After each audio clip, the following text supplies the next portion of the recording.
नमस्कार दोस्तों, स्वागत है एक बार फिर से आप सभी का आपके अपने चैनल हाइपोथेटिक शिवम पर। एक नए विषय के साथ, एक नए टॉपिक के साथ आप सभी के सामने हाजिर हूँ। एक नया टॉपिक आज लेकर आया हूँ। एनालिटिकल टॉपिक नहीं है, एक स्पिरिचुअल टॉपिक है, एक लाइफ बेस्ड टॉपिक है। आशा करता हूँ आप सभी को विषय अच्छा लगेगा और जिस प्रश्न के ऊपर ये जो टॉपिक है वह प्रश्न भी आपको शायद अच्छा लगेगा। एक प्रश्न दिमाग में आता है, शायद आपके भी आया हो, मेरे भी आया है, औरों की भी आया होगा कि लोग बहुत ज़्यादा पूजा पाठ करते हैं लेकिन उसका फल उन्हें नहीं मिलता है, या वो कहीं ना कहीं एक सवाल भगवान से करते हैं कि हमें कब फल मिलेगा। एक टर्म में अगर मैं बोलूँ तो अच्छे दिन कब आएंगे। तो लोगों के मन में ये सवाल रहता है कि हम इतनी पूजा करते हैं, व्रत रखते हैं, हर तरीके का दान देते हैं, ठीक है, जो भी पॉसिबल चीज़ें हैं जो कि धर्म के आधार पर या धर्म के अनुसार बताई गई हैं वो सभी चीज़ें करते हैं, लेकिन लाइफ में अच्छे दिन कब आएंगे, सुख की प्राप्ति कब होगी, खुशहाली कब आएगी। ऐसा एक सवाल इसी से संबंधित है कि लोग बहुत ज़्यादा व्रत रखते हैं। अब जब भी आपको कोई परेशानी होती है तो हमारे यहाँ समाधान एक तरह से ये होता है कि आप अलग अलग देवी देवताओं के व्रत रखना शुरू कर दीजिए। तो कई तरह के व्रत बताए गए हैं सनातन धर्म में जो कि लोग जिनका पालन करते हैं, कई लोग जीवन भर करते हैं। कई लोग ऐसे भी हैं जो पिछले 5 साल से, 10 साल से, 15 साल से व्रत कर रहे हैं, लेकिन कहीं ना कहीं उनका ये एक शिकायत भी रहता है कि अभी तक उस तरह से फल नहीं मिला है, या अच्छा कब होगा, फल की प्राप्ति कब होगी। तो एक बहुत ही ये साधारण कॉमन सा सवाल है जो लोगों के मन में आता है। इसी के विषय में थोड़ी मैं बात करूँगा आज इस वीडियो में कि व्रत से हमें फल की प्राप्ति कब होती है, क्यों होती है, क्यों नहीं होती है, और नहीं होती है तो क्या करें। तो ये कुछ ऐसी बातें हैं जिसके ऊपर आज हम चर्चा करेंगे। सबसे पहले बात करते हैं व्रत की। तो व्रत रखते क्यों हैं या इसकी ज़रूरत क्या है। तो भारत में सनातन संस्कृति में बहुत सारे व्रत हैं, सभी देवी देवताओं के अपने अपने व्रत होते हैं, अलग अलग अनुष्ठान होते हैं जो आपको करने होते हैं, अलग अलग क्रियाकलाप होते हैं, अलग अलग कई तरह से जो है अलग अलग व्रत की विधियाँ बताई गई हैं। सत्यनारायण कथा का मैं एक उदाहरण लेना चाहूँगा। सत्यनारायण कथा होता है उद्यापन के तौर पर, कई लोग परिवारों में कराते हैं सनातन संस्कृति में।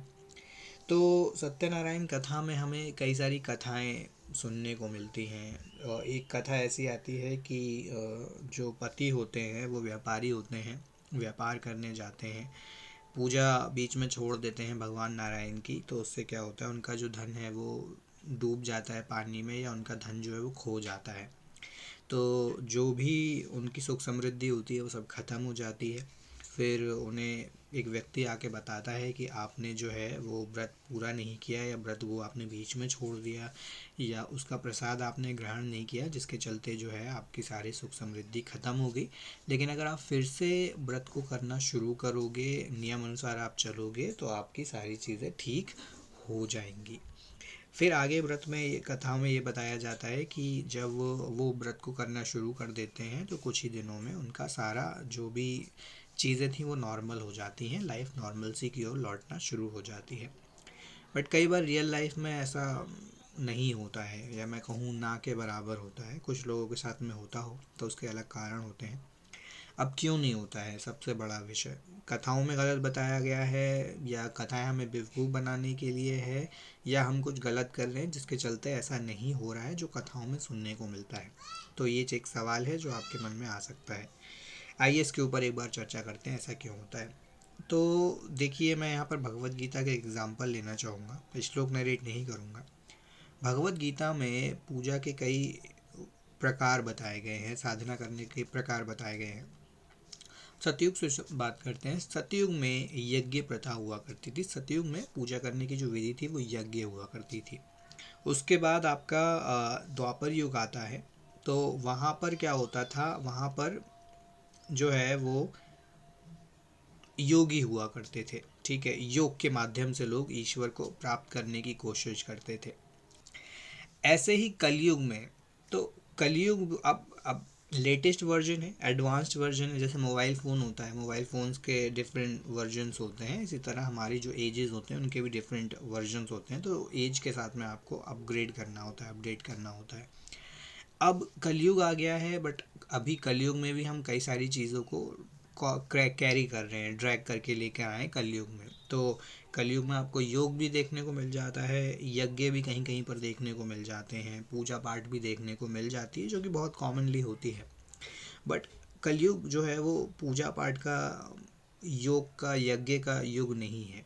कलयुग में आप योग करके, पूजा पाठ करके और यज्ञ करके उस तरह से जो है वो उतनी जल्दी ईश्वर को प्राप्त नहीं कर सकते हैं, उनसे फल की जो इच्छा है वो प्राप्त नहीं कर सकते हैं। तो अब सवाल उठता है कि कलयुग किस चीज़ का समय है। तो एक बहुत ही कॉमन सा एक ये सेइंग है हमारे संत समाज में, बहुत ज़्यादा इसको कहा जाता है, कलयुग केवल नाम अधारा। तो कलयुग जो है वो नाम जप करने के लिए है। तो अगर आपको फल की प्राप्ति चाहिए तो आप नाम जप करना शुरू करिए। मैं ये नहीं कह रहा हूँ कि पूजा पाठ करना गलत है, व्रत करना गलत है, यज्ञ करना गलत है, योग करना गलत है, इन सब के लाभ हैं।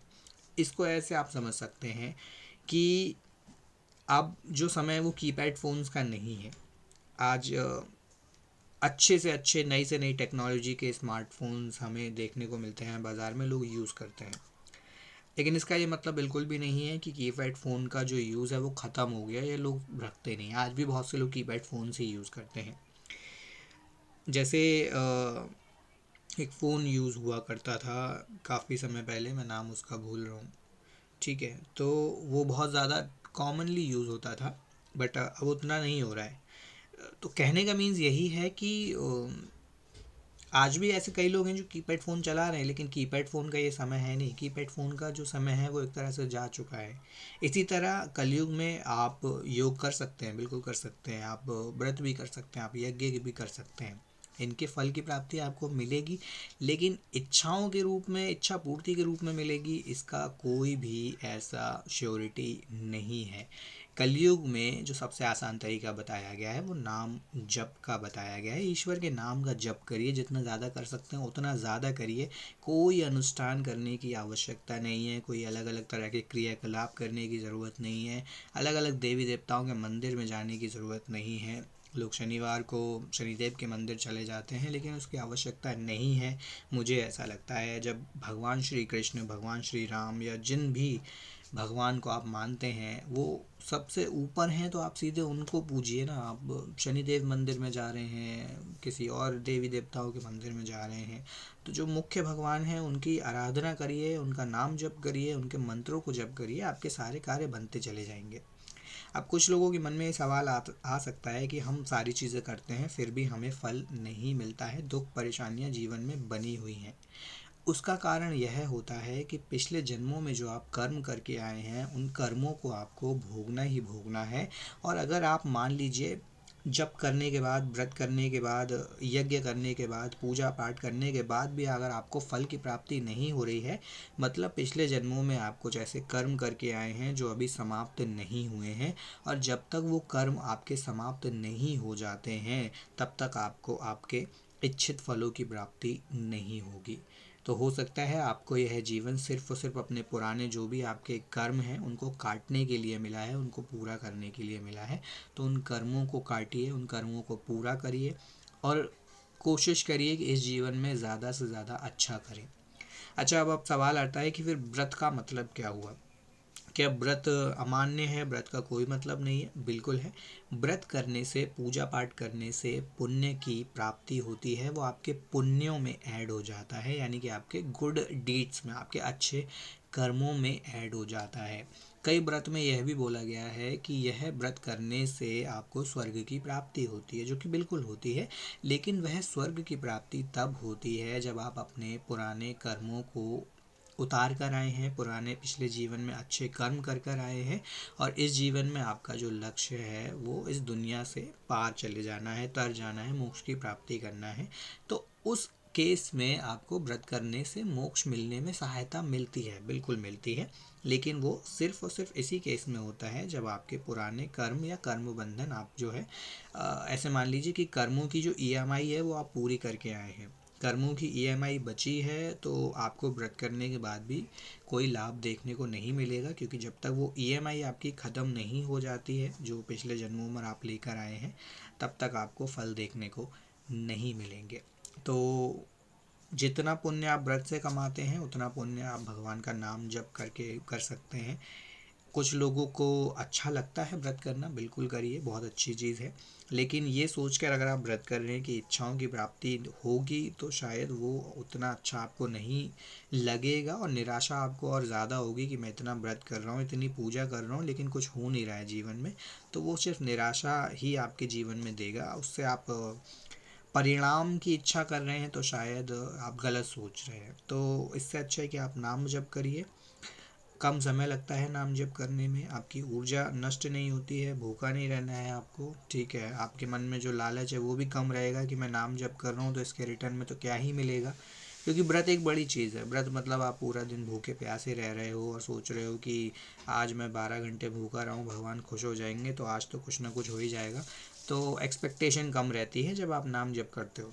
नाम जप करिए, व्रत करते हैं तो व्रत भी करिए, दोनों चीज़ों को करते रहिए। आपके पिछले जन्मों की जो ईएमआईज़ हैं उनको अच्छे से पूरा करिए, और ये मान के चलिए कि जैसे ही ईएमआई आपकी ख़त्म हो जाएंगी, आपको जो भी आप चाहते हो जीवन में वो मिलना प्राप्त हो जाएगा। इस वीडियो में इतना ही। वीडियो पसंद आया हो तो लाइक और शेयर ज़रूर करें। चैनल पर नए हैं तो चैनल को सब्सक्राइब करें और जुड़ें चैनल के साथ ऐसे ही और भी वीडियोस देखने के लिए। तब तक के लिए आप सभी का धन्यवाद।